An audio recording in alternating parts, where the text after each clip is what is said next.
आज हम अंग्रेजी ब्रिज कोर्स की यूनिट 8 इंस्पायरिंग पर्सनालिटीज, इसका मतलब होता है प्रेरक व्यक्तित्व की एक्टिविटी फर्स्ट है रीड द फ्लोइंग पैसेज। आपको चंद्रशेखर आज़ाद का फोटो दे रखा है, उसके बारे में उनके बारे में यह पैसेज है। In December 1921 Mahatma Gandhi launched the non cooperation movement. दिसंबर 1921 में महात्मा गांधी ने असहयोग आंदोलन शुरू किया। Chandrashekhar a 15-year-old student joined the movement. 15 वर्षीय चंद्रशेखर इस आंदोलन में शामिल हुए। He was arrested and presented before a जज। उन्हें गिरफ्तार कर लिया गया और जज के सामने पेश किया गया। व्हेन द जज आस्क्ड हिज नेम, जज ने जब चंद्रशेखर का नाम पूछा तो ही रिप्लाइड, उन्होंने उत्तर दिया आज़ाद, कि मेरा नाम आज़ाद है, विच मीन्स द लिबरेटेड। आज़ाद का अर्थ होता है मुक्त। द जज asked him what is your father's name. जज ने उनके पिता का नाम पूछा। चंद्रशेखर आंसवर्ड स्वतंत्र, उन्होंने अपने पिता का नाम स्वतंत्र बताया। विच मीन्स फ्रीडम, जिसका अर्थ है स्वतंत्रता। देन द जज asked where do you live. जज ने फिर पूछा आप कहाँ रहते हो। ही आंसवर्ड, उन्होंने उत्तर दिया जेल खाना, विच मीन्स प्रिजन, जिसका अर्थ है jail. Chandrashekhar was sentenced to 15 days imprisonment with hard labour. Chandrashekhar को कड़ी मेहनत के साथ 15 दिन के कारावास की सजा सुनाई गई थी। Hearing this young Chandrashekhar said, 15 दिन की सजा सुनने के बाद चंद्रशेखर आज़ाद ने कहा, सर जज से I knew your would send me to jail, कि मुझे पता था कि तुम मुझे जेल में भेज दोगे। सो इसलिए I said that my house in the jail, इसलिए मैंने कहा था कि मेरा घर जेल है। From that day onward Chandrashekhar Tiwari came to be known as Chandrashekhar Azad. उस दिन के बाद चंद्रशेखर तिवारी को चंद्रशेखर आज़ाद के नाम से जाना जाने लगा। Answer the following question. When did Mahatma Gandhi launch the non cooperation movement. Mahatma Gandhi ने असहयोग आंदोलन कब शुरू किया था? तो पैसेज की पहली लाइन थी, है ना। In December 1921 Mahatma Gandhi launched the non cooperation movement. तो दिसंबर 1921 में महात्मा गांधी ने असहयोग आंदोलन शुरू किया था। क्वेश्चन नंबर 2 है how old was Chandrashekhar at that time. Chandrashekhar की आयु कितनी थी जब वो असहयोग आंदोलन में शामिल हुए थे? तो इसका उत्तर हो जाएगा ही वाज 15 year old। उस समय चंद्रशेखर की आयु 15 साल थी। व्हेन द जज asked Chandrashekhar his name what did he reply. जब चंद्रशेखर से जज ने नाम पूछा तो उन्होंने क्या उत्तर दिया? तो ही said that his name was Azad, which means the liberated. उन्होंने उत्तर दिया कि मेरा नाम आज़ाद है, जिसका अर्थ है मुक्त। नंबर 4 है Y did Chandrashekhar say that he lived in jail. Chandrashekhar ने यह क्यों कहा कि वह जेल में रहते हैं? ही न्यू दैट द जज would send him to jail anyway, therefore he said that he lived in jail. वह जानता था कि जज मुझे जेल में भेज देंगे, इसलिए उन्होंने कहा कि मेरा घर जेल है। एक्टिविटी 2 है combine the sentences in each set using which और who. An example has been done for you. हमें विच और हु का प्रयोग करके सेंटेंस बनाने हैं। एक उदाहरण आपको दे रखा है। तो विच का प्रयोग जो होता है वस्तु के लिए, है ना, जो वस्तु, और हु का प्रयोग होता है व्यक्ति के लिए, जो व्यक्ति। तो विच का प्रयोग वस्तु के लिए और हु का प्रयोग व्यक्ति के लिए होता है। जैसे पहला उदाहरण दे रखा है, Chandrashekhar said that his name was Azad. Azad means the liberated. ठीक है, इसी प्रकार हमें दूसरा करना है। तो I am reading a book by APJ Abdul Kalam, he was a great scientist, है ना। तो देखो इसमें अब्दुल कलाम तो व्यक्ति हैं, तो ही की जगह क्या जाएगा, यहाँ पर हु आ जाएगा। तो I am reading a book by APJ Abdul Kalam, और ही मतलब अब्दुल कलाम की बात हो रही है, तो व्यक्ति, तो यहाँ पर क्या जाएगा who. Was a great scientist पूरा लिख देंगे, है ना। दो वाक्य को हम एक वाक्य बना रहे हैं विच या हु का प्रयोग करके। अगर वस्तु है तो विच लगाना है, और अगर व्यक्ति है तो हु लगाना है। तीसरा देखते हैं हम, I am going to PPN market. PPN market is close to your house. अब इसमें PPN मार्केट की बात हो रही है, तो ये क्या है, वस्तु, है ना। तो I am going to PPN market यहाँ तक लिख देंगे। उसके बाद में PPN मार्केट की जगह क्या लिख देंगे हम, विच, क्योंकि वस्तु है। Is close to our house, और यहाँ पर फुल स्टॉप लगा देंगे। तो दो वाक्य थे, दो वाक्य का एक वाक्य बना दिया हमने विच का प्रयोग करके। अगला है चौथा, the students are going to the fort. The fort was built in the 14th century. देखो इसमें फोर्ट है ना, एक फोर्ट की बात हो रही है, द फोर्ट किले की बात हो रही है। तो ये किला जो होता है क्या है, वस्तु, इसलिए इसमें किसका प्रयोग होगा, विच का। तो the student are going to the fort यहाँ तक लिख देंगे पहले, और फिर द फोर्ट की जगह क्या लिख देंगे, which was built in the 14th century, और लास्ट में फुल स्टॉप लगा देंगे। पांचवा है, I have to meet my friends, she has come back from Delhi. तो I have to meet my friends यहाँ तक लिख देंगे। अब इसमें सी मतलब वहाँ लड़की की बात हो रही है, अर्थात व्यक्ति है, तो सी की जगह क्या लिख देंगे, हु, है ना, व्यक्ति के लिए। तो इसकी जगह हमने हु लिख दिया। Has come back from Delhi. तो इस प्रकार से हमें विच और हु का प्रयोग करके सेंटेंस बनाने थे। आपको समझ में आ गया होगा। एक्टिविटी 3 है, from WH question so that the underline words before answer. ना WH का प्रयोग करके हमें प्रश्नवाचक वाक्य बनाने हैं। अंडरलाइन वर्ड्स बिकेम आंसर, जो अंडरलाइन वर्ड्स हैं उनको हमें हटाना है। An example has been done for you. A line, Fatima lives in New Delhi. Fatima New Delhi में रहती है। तो इसका हमें प्रश्नवाचक वाक्य बनाना है। तो इसका प्रश्नवाचक वाक्य क्या बनेगा, फतिमा कहाँ रहती है। तो कहाँ के लिए क्या आता है, वेयर। तो सबसे पहले हम वेयर लिख देंगे, है ना। देखो वेयर में WH आ गया ना सबसे पहले। उसके बाद में क्या लिखते हैं हम, डज या डू। उसके बाद में लिखते हैं सब्जेक्ट। उसके बाद में वर्ब की फर्स्ट फॉर्म। तो इसका प्रयोग करके हमें वाक्य बनाना है ना। ये वेयर का प्रयोग हुआ यहाँ पर, ठीक है, क्योंकि ये सभी जो वाक्य हैं कौन से टेंस के दे रखे, प्रेजेंट इंडेफिनिट टेंस के, इसलिए डज और डू का प्रयोग इसमें किया जाएगा। और लास्ट में प्रश्नवाचक चिन्ह लगेगा, और जो वर्ब है फर्स्ट फॉर्म में बदल जाएगी, अर्थात उसमें एस या ES लगा हुआ है तो वह हट जाएगा।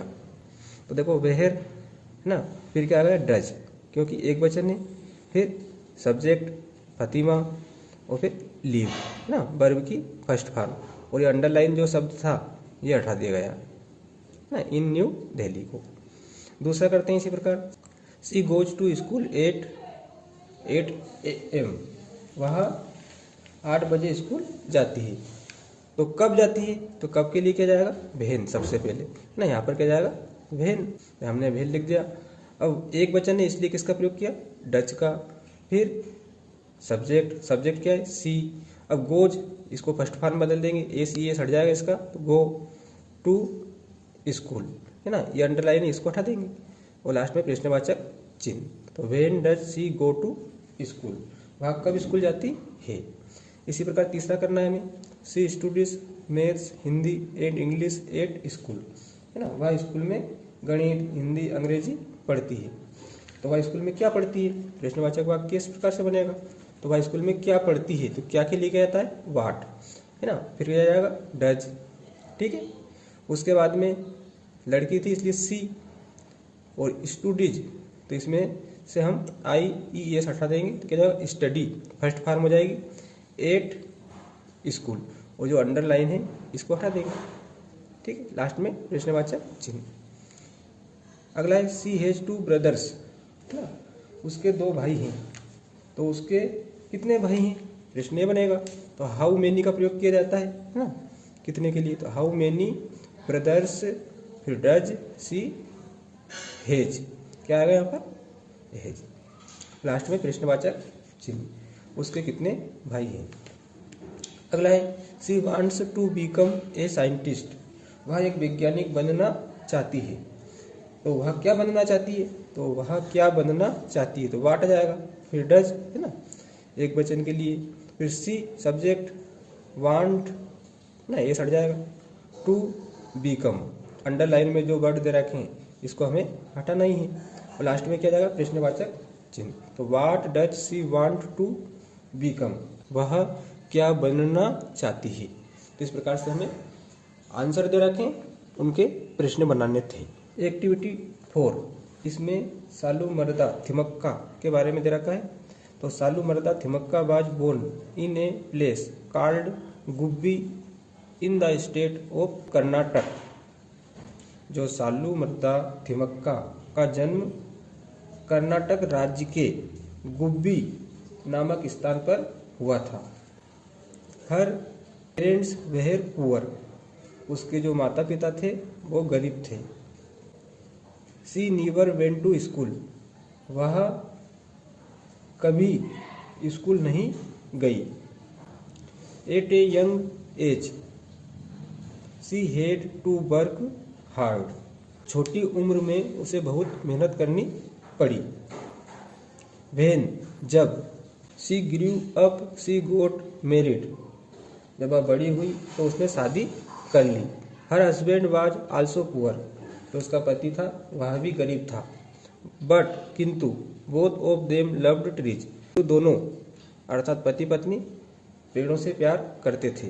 दे started planting trees along a 4 kilometre road from her village Hulikal to the place called Kudur, उन्होंने अपने गांव हुलीकल से कुदूर नामक स्थान तक 4 किलोमीटर सड़क के किनारे पेड़ लगाना शुरू कर दिया।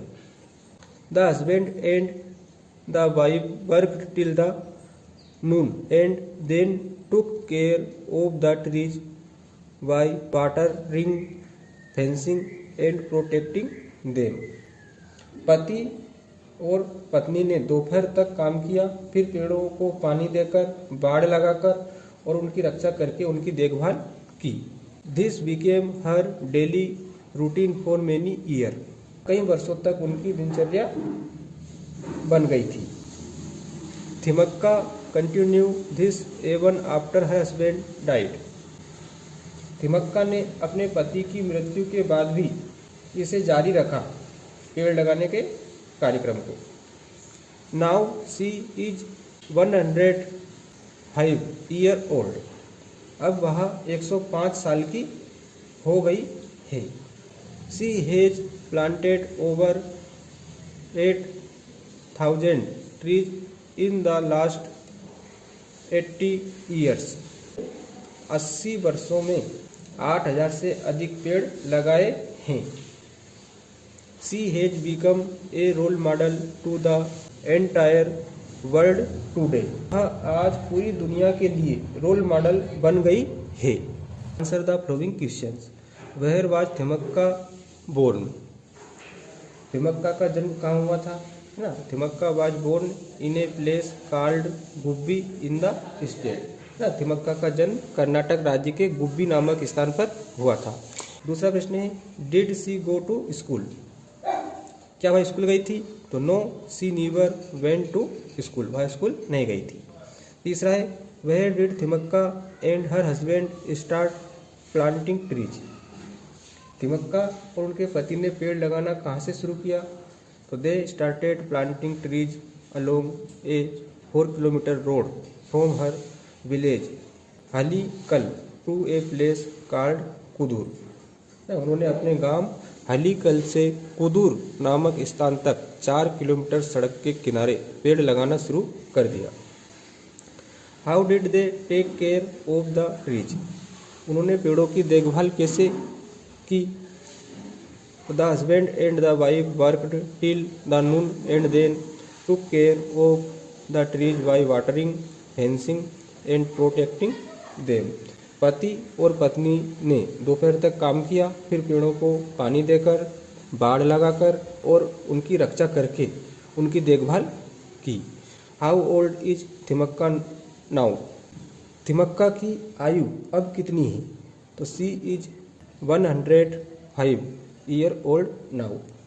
वह अब 105 वर्ष की हो गई है। How many trees has she planted so far? उसने अब तक कितने पेड़ लगाए हैं? तो she has planted and protected over 8000 trees in the last 80 years. उन्होंने 80 वर्षों में 8000 से अधिक पेड़ लगाए हैं और उनको संरक्षित किया है। Why is she a role model to the world? वह दुनिया के लिए एक रोल मॉडल क्यों है? इसका उत्तर हम जो छठे प्रश्न का उत्तर है वही लिख देंगे। She has planted and protected over, है ना, 8000 trees in the last 80 year, है ना। वह दुनिया के लिए एक रोल मॉडल क्यों है? क्योंकि उसने 80 वर्षों में 8000 से अधिक पेड़ लगाए थे। So she is a role model to the world on environment protection, ना, इसलिए वो क्या बन गई? रोल मॉडल बन गई थी। एक्टिविटी 5 है अपनी, ना, combine the sentences with the most appropriate preposition from the box below. Thimmakka and her husband plant trees along a road from Hulikal, इसमें जाएगा टू कुदूर। दूसरा है Thimmakka was born in Gubbi Karnataka, तो दूसरे रिक्त स्थान में इन आ जाएगा ना। तीसरे में the school planted around 200 trees the year 2017, तो इसमें इन आ जाएगा। और चौथे रिक्त स्थान में Thimmakka began working hard, Thimmakka began working hard, इसमें 8 आ जाएगा। ए वेरी यंग एज, तो 8 इन फ्रॉम 2 के द्वारा हमें रिक्त स्थान की पूर्ति करनी थी। एक्टिविटी 6 है complete the sentences with the opposite of the underline words.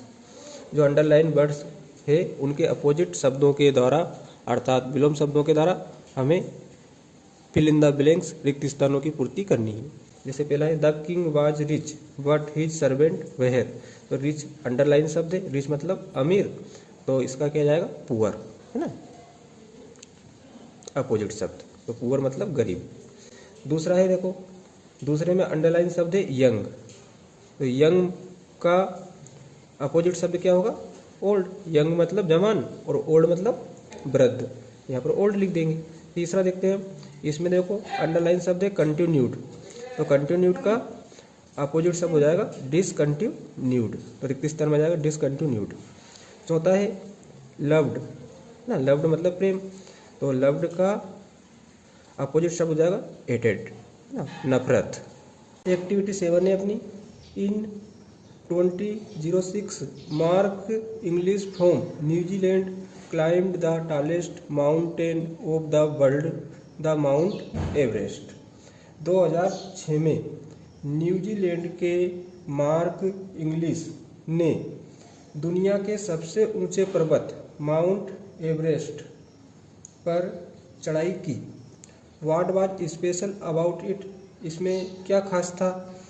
Every year many people, हर साल कई लोग एवरेस्ट पर चढ़ाई करते हैं। But his story is different, लेकिन उसकी कहानी अलग है मार्क इंग्लिश की। Inglis does not have both the legs, Inglis के दोनों पैर नहीं हैं। He became the first man without both the legs to reach the top of the mount Everest. वह माउंट एवरेस्ट की चोटी पर पहुंचने वाले दोनों पैरों के बिना पहले व्यक्ति बन गए। Inglis lost his legs early, तो इंग्लिश ने अपने पैर जल्दी खो दिए। He was working as a mountain guide in New Zealand, वह न्यूजीलैंड में माउंटेन गाइड के रूप में काम कर रहा था। ही वॉज काट इन स्नो स्टॉर्म, वह बर्फीली तूफान में फंस गया था। Inglis survived but both his legs had to be cut off, Inglis बच गए लेकिन उनके दोनों पैरों को काटना पड़ा। Inglis climbed Everest with artificial limbs specially made for climbing, Inglis विशेष रूप से चढ़ाई के लिए बनाए गए कृत्रिम अंगों के साथ एवरेस्ट पर चढ़ गया। He joined a small list of climbers including a blind American and a Sherpa without both hands who overcame disabilities to climb the Everest.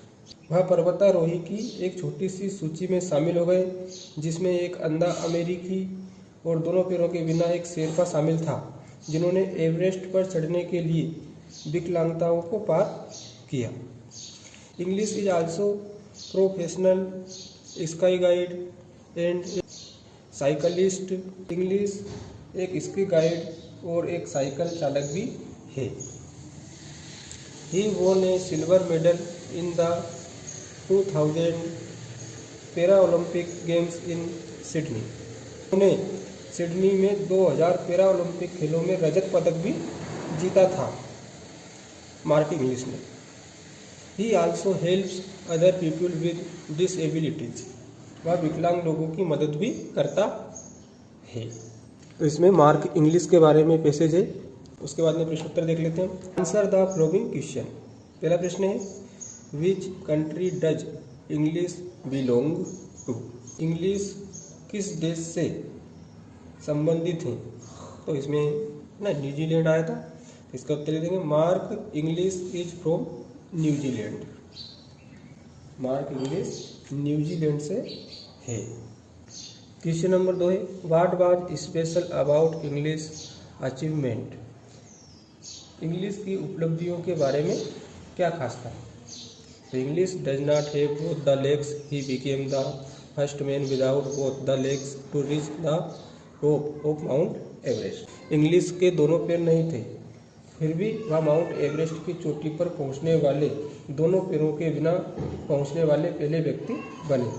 उसके बाद में क्वेश्चन नंबर 3 है how did his lose his legs, उसने अपने पैर कैसे खो दिए।